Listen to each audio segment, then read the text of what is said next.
Welcome to the weekly piece on the Parsha from Torah Giants on Chumash, written by Rabbi Yisroel, Goodman. Sit back and enjoy.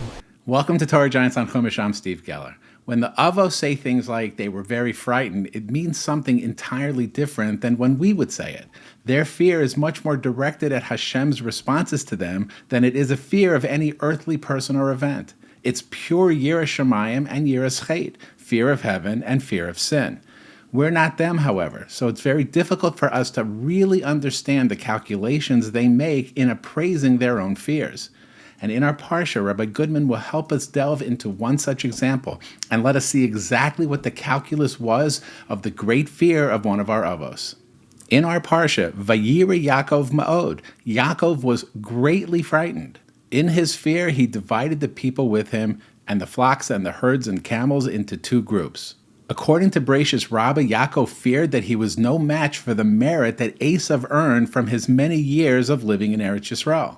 Yet, the Gemara in Sota tells us that if a suspected adulteress is indeed guilty, even the schus of her Torah study will not save her from the terrible consequences of her act. Why is that? Because women are not obligated to learn Torah.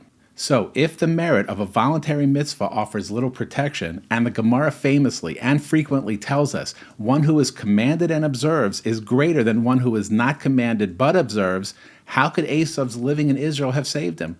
What non-voluntary mitzvah was he observing? Therefore, the Vilna Gaon concludes that the mitzvah of living in Eretz Yisrael must have existed since the days of Avraham, and even Esav inherited it from him. In other words, ever since Hashem commanded Avraham to leave his father and go to the land that I will show you, this mitzvah has been with us for the 3,800 years since, and it shall, of course, remain so for all time.